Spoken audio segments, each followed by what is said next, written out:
Ay. Sabi, uuwi naman kami nun, mga alas 3. Babaw ka lang. Dala na kami mga pinto. Babaw. Bakal. New species. The white ipis. Pero sa si Camel. Pare, huwag ka na sis. Ingat. Talagang ilan ito. Si Pagong, gano'n. Sabi pa ko. Sinabi ko dyan eh. Sinabi ko dyan. Pum! Wala tayo dyan. Ay, labas lang. Sunod sa akin dyan. Sabi niya ako dyan. Ano, sino ka naman sa akin?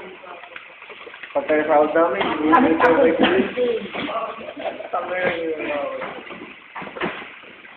Napaya niya naman.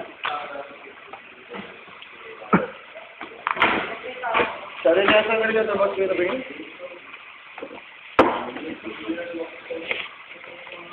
Kuya Beng. Paano mo ipapaliwanag itong kulay niya, Kuya Beng? Kam. Yung ipis na yan. Kasi, yung panahon ng hapon, Di pa uso ang kikay. hindi pa uso ang kikay. Kikay yan. Ibig niya. Tingnan mo. Marunong, di ba? Nakarinig, gumalaw. Di ba? Oo, Yan, tinatawag na kikay cockroach. Kikroach. Kikroach. In short, Kikroach. wala ba tayo sa ano eh? Kikroach. Ay, scientific name nito. Kikroach.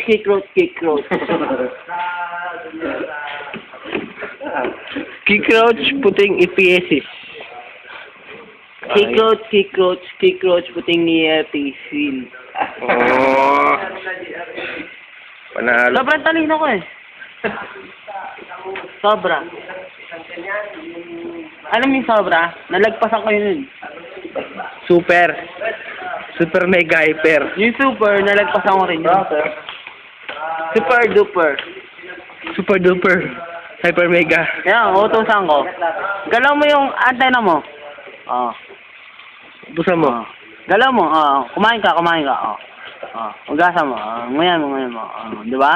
Ay. Ganyan yan. Ang ipis na ganyan. Kikay yan.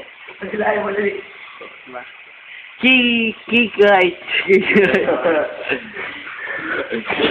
Kikroach. Kiss. Ay, hindi. Suplada pala yung mga ganyang ipis. Nakalimutan ko. I forgot. Napakanata to eh.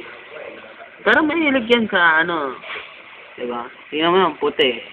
Kadalasan sa mga motel. Puti yung mga higaan, diba? Kikay yan eh. Mahilig sa motel to, no? Kikroach. Galing motel to. Tingnan mo. Diba? Pero, ano siya, okay siya, di ba? Ito ba yung nakakain na ipis? Base sa aking pag-aaral, ang ipis na yan, pwede siyang kainin kung ulo ka. Pero kung matino ka, katulad ko, pwede, hindi pwede. Mahusay ang ipis na yan eh. Pero ano yan, bulag yan ang ipis na yan. Paano mo masabing bulag to? Kasi, di ba, yung araw, hindi siya lang sinaga ng araw, yung sun, Yes. doon I'm the galing sun, and yun. Kaya medyo yung mata niya hindi nagkaka-reflect. Hindi siya Ang laki naman ng mata niya. Ang laki nga pero bulag yan. Bulag yan. Magugulatin ko. Ha? Di ba? Once again. Ha?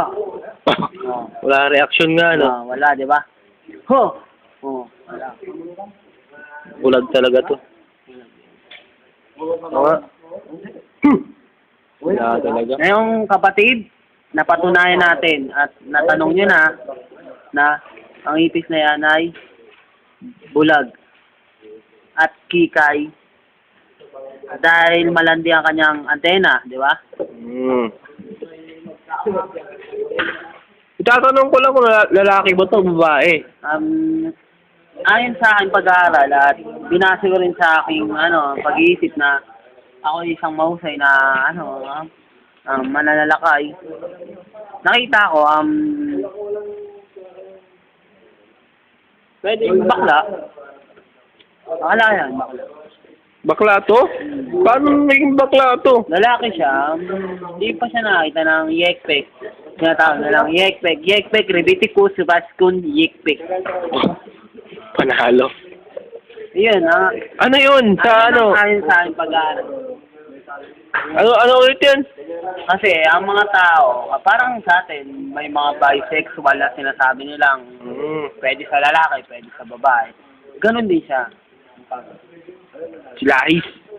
Yeah. Silahis to. Yan ang tinatawag na silahis na cockroach. Silahis na cockroach, no? Totoo, totoo. Ngayon, napatunayan natin sa mga masugid nating mananalakay na totoo ang silahis na ibis. Ngayon, alam ko na. Hindi lang ako matalino, mahusay at naghuhusay-husayan, naggagaling-galingan. Tama. Tali. Tali. Alam niyo na, mga kaibigan. Ayan po, mga kaibigan. Hindi nagulat, hindi nagulat. Bulag talaga siya. Isang bulag talaga. Ayan, tututo ko pa, ha. Bulag, no? Tignan mo, may kamukha siya. Ayun, no, malapit niya. Bulag talaga. Ayun, no, may kamukha siya, oh. Ayun, no. Fred. Ayun, kamukha niya, oh.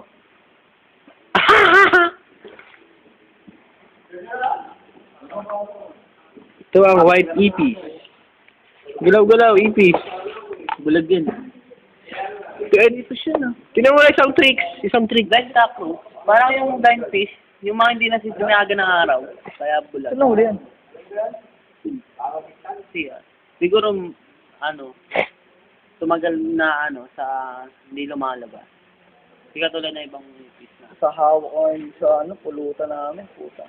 Yung yun, di ba? Kung minawakan yan. Buhay niya, di ba? Kahit na. Parang langgam. Nahuli niyan. Sino naghuli na ito? Yung nagtulong. Pare, hindi ka na? Ingat ka, ha? Pero mabilis lang mamatayan. Tingnan mo mamaya patay niya. Tinatagal. Awal naman. Kaya talawara.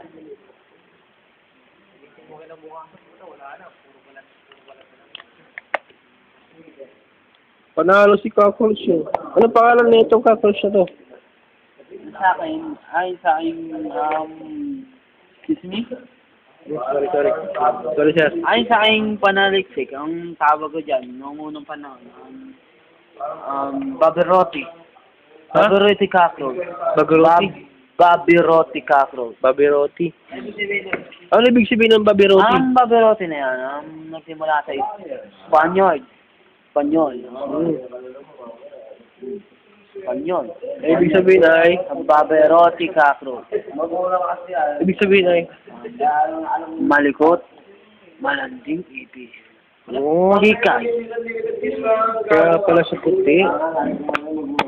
Baka mahilig maglumangoy sa ano to. Hena.